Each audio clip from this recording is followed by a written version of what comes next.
Hello बंधु बान्धवीসকল মই আলপনা বৰুৱা স্বাগতম সকলোলৈ মই আজি এই বাৰিষা সিজনত পাতৰ সৌন্দৰ্য বাগিচা হোৱনি কৰা ফুল এজোপা যতন আৰু প্ৰতিপালনৰ বিষয়ে লৈ আহিছো তেনে আহক ভিডিঅ'টি আৰম্ভ কৰো ভিডিঅ'টি আৰম্ভ কৰাৰ আগতে আপোনালোকক এটা অনুৰোধ জনাইছো মোৰ এই চেনেলটি নতুন হয় আপোনালোকৰ সাপোৰ্টৰ খুবেই প্ৰয়োজন হে আপোনালোকে মোৰ চেনেলটো সাবস্ক্ৰাইব কৰি দিয়ক লগতে বেল আইকনটো ক্লিক কৰি দিয়ক তেতিয়া মই যেতিয়া ভিডিঅ' দিম আপোনালোকে নটিফিকেশন পাই থাকিব আজি মই লৈ আহিছো পাতৰ সৌন্দৰ্য বাগিচা হোৱনি কৰা এই ফুলজোপা ইয়াৰ পাতৰ সৌন্দৰ্য চাওক কি সুন্দৰ ৰঙা হেউজিয়া আৰু অলপকৈ হালধীয়া নতুন পাতবিলাকৰ হালধীয়াটো আৰু হেউজিয়াটো বেছিকৈ আছে ৰঙাটো অলপ কমকৈ আছে পিছত এই পাতবিলাকো অলপ বেছিকৈ ৰঙা হৈ যাব এইজোপা হাইব্ৰিড এগ্লোনিমা হয় এইজোপাৰ নাম হৈছে এগ্লোনিমা ৰেড পিকক এগ্লোনিমা বিভিন্ন প্ৰজাতি আছে তাৰে ভিতৰত এইজোপা সকলোৰে নাম বেলেগ বেলেগ হয়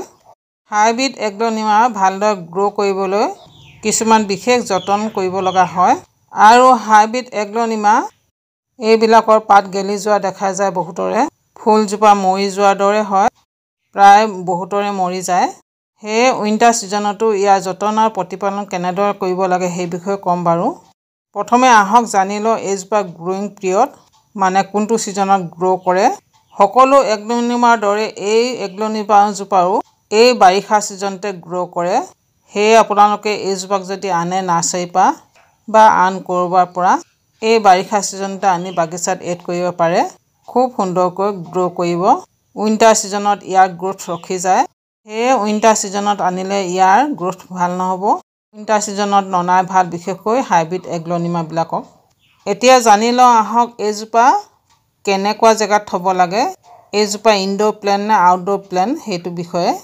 এগ্লোনিমা ইনডোৰ প্ল্যান্ট হয় ছাহত থব লাগে সম্পূৰ্ণ পোহৰ পৰা ব্যৱস্থা জায়গাত তেতিয়াহে ইয়াৰ গ্ৰোথ ভাল হ'ব পুনে পুনে সূৰ্য পোহৰত থলে ইয়াৰ গ্ৰোথ ভাল নহব পাতবিলাক জ্বলি যোৱাৰ দৰে হয় পিছত ফুলজোপা মৰি যোৱাৰ দৰে হয় মৰি যাবও পাৰে আপোনালোকে ৰুমৰ ভিতৰতো এইজোপাক থব পাৰিব ৰুমৰ ভিতৰত থবলৈ হলে ৰুমৰ সাধাৰণ পোহৰটো থলে নহব ৰুমৰ ভিতৰত থবলৈ হলে আপোনালোকে এনেকুৱা জায়গাত থব যত পোহৰৰ সম্পূৰ্ণ ব্যৱস্থা থাকে যেনে খিৰিকী মুখত তেতিয়া ইয়াৰ গ্ৰোথ সুন্দৰ হয় পুৱাৰ বা আবেলি ভাগৰ কোমল সূৰ্য পোহৰটো 1-2 ঘণ্টাৰ বাবে পৰিলে ইয়াৰ গ্ৰোথ খুব সুন্দৰ হয় তেতিয়া পাতবিলাকৰ ৰংবিলাক বেছি উজ্জ্বলকৈ জিলিকি আহে এয়া হল ইয়াৰ লাইট লোকেশন মানে কেনেকুৱা জায়গাত থব এতিয়া আহো এইজোপাৰ পটু মাটি প্ৰস্তুতৰ বিষয়ে এইজোপাক লগাবলৈ আপোনালোকে পটু মাটি ফসফসিয়া কোমলকৈ প্ৰস্তুত কৰি ল'ব লাগিব ফসফসিয়া মাটি প্ৰস্তুত কৰিবলৈ হলে আপোনালোকে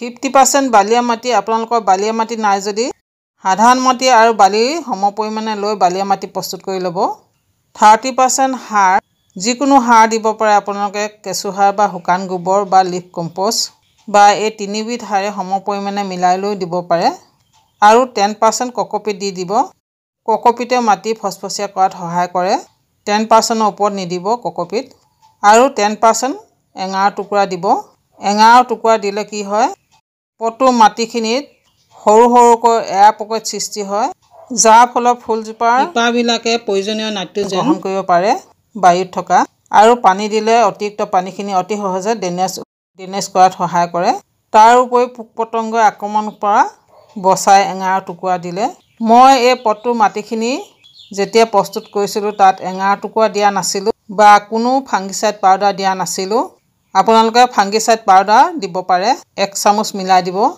মই এইবিলাক নিদিয়া কাৰণে কি হল গম পাইছেনে আপোনালোকে আসলতে এইবিলাক মোৰ ওচৰত নাছিল তেতিয়া এইজোপা ৰুতে হে সাধাৰণভাৱে ৰুই দিছিলো এইজোপাত প্ৰথম অৱস্থাত এইজোপাৰ দৰে এই পটুত 3টা পোখা আছিল বাকি দুটা পোখা বৰ্তমান নাই কিয়নো ফাংগাছে এটেক কৰিলে গুৰি ফালৰ পৰা গেলিবলৈ আৰম্ভ কৰিলে মই কথাটো লক্ষ্য কৰা নাছিলো পিছত দেখিলো যেতিয়া হাউলি আহিছে কি হল বুলি চাওতে দেখিলো ব্ৰাঞ্চ কেইটা গুৰি গেলি গল খুবেই বেয়া লাগিছিল মোৰ মই তেতিয়া ব্ৰাঞ্চ কেইটা লগে লগে কাটি দিলো যিকেইটা গুৰি গেলি গৈছিল কিন্তু মই হে ব্ৰাঞ্চ কেইটা পেলাই নিদিলো এয়া চাওক মই এই সৰু সৰু পট দুটাত 2টা ব্ৰাঞ্চ লগাই দিলো গেলা অংশ কাটি খুব সুন্দৰকৈ গ্ৰো হৈছে এতিয়া আৰু এইজোপাটো ফাংগিসাইড পাউডাৰ দি দিলো ইয়াৰ গুৰি অংশ মাটি অতৰাই লৈ নতুন মাটি দি ফাংগিসাইডৰ লগত এতিয়া এইজোপা চাওক কি সুন্দৰকৈ গ্ৰো কৰিলে নতুনকৈ ইয়াত দুটা পোখা ওলাইছে। এনেদৰে ইয়াৰ কাটিঙৰ পৰাও নতুন পুলি প্ৰস্তুত কৰি ল'ব পৰা যায় খুব সুন্দৰকৈ। মোৰ এইকেইটা কাটিঙৰ পুলিয়ে হয়। এই বাৰিষা ছিজনত ইয়াৰ গুৰি অংশৰ পৰা নতুনকৈ এয়া পোখা ওলাইছে, দেখিছেনে? এই পোখাবিলাক ভাগ ভাগ কৰি লৈ আপোনালোকে নতুন পুলি প্ৰস্তুত কৰি ল'ব পাৰিব। বহুতে নাজানে চাগে, আনকি ইয়াৰ পাতৰ পৰাও পুলি প্ৰস্তুত কৰি ল'ব পৰা যায়। এনেকুৱা পাত বালিয়া মাটিত গুজি দিলেই লাহেকৈ শিপা ওলাই নতুন পুলি প্ৰস্তুত হয়। কিন্তু এইবিলাক কাটিঙৰ পৰা পুলি প্ৰস্তুত কৰিবলৈ হ'লে বা পাতৰ পৰা পুলি প্ৰস্তুত কৰিবলৈ হ'লে আপোনালোকে এই বাৰিষা ছিজনতে ইয়াৰ পৰা পাৰিব, উইণ্টাৰ ছিজনত নহ'ব। এতিয়া আহোঁ এইজোপাক পানী দিয়া বিষয়ৰ ওপৰত। এইজোপাক খুব বেছিকৈ পানীৰ প্ৰয়োজন নাই। পটটো মাটি সেমেকাই থোৱাৰ প্ৰয়োজন নাই। পটটো মাটি 2 ইঞ্চিমান শুকাই গ'লে পানী দিলেও হয়। আৰু যেতিয়া পানী দিয়ে আপোনালোকে ভৰপূৰকৈ দিব। পটটোৰ তলৰ মাটিখিনি তিতাকৈ পটটো ড্ৰেনেজ হ'লেদি পানী ওলাই যোৱাকৈ।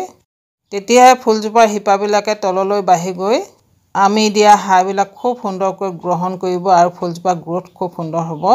1 ননিমাক লগাবলৈ খুব বেছি ডাঙৰ পটৰ প্ৰয়োজন নাই। সৰু সৰু পটতে খুব সুন্দৰকৈ গ্ৰ' কৰে। এতিয়া আহোঁ মাজে মাজে দিব লগা সাৰৰ বিষয়ে।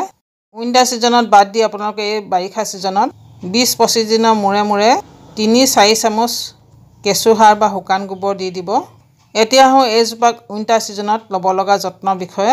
উইণ্টাৰ ছিজনত ইয়াৰ পাতবিলাক গেলি যোৱাৰ দৰে হয়।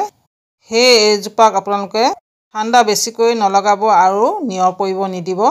ঠাণ্ডাৰ পৰা বচাবলৈ আপোনালোকে এইজোপাক চালি থকা জেগাত বহু ফুলৰ মাজত একেলগে সুমুৱাই থ'ব। তেতিয়া ঠাণ্ডা মাত্ৰা নিশ্চয় অলপ কমিব।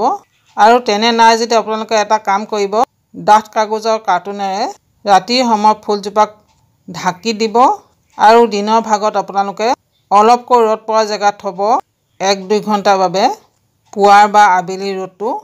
আৰু উইণ্টাৰ ছিজনত আপোনালোকে এইজোপাক পানী কমকৈ দিব। যিমান পাৰে ফুলজোপাক ঠাণ্ডাৰ পৰা বচাই ৰাখিবলৈ চেষ্টা কৰিব। আৰু যদি আপোনালোকৰ ফুলজোপা মৰিও যায় কেনেবাকৈ, আপোনালোকে ফুলজোপাৰ গুৰি অংশ পেলাই নিদিব, পটটোতে থাকিবলৈ দিব। পিছৰটো ছিজনত ছামাৰ ছিজনত দেখিব তাৰ পৰাই নতুনকৈ সৰুকৈ পোখা ওলাই নতুন পুলি প্ৰস্তুত হৈছে। বহুতক পেলাই দিয়া দেখা যায় গছজোপা মৰিলে বুলি, কিন্তু এনে নকৰিব।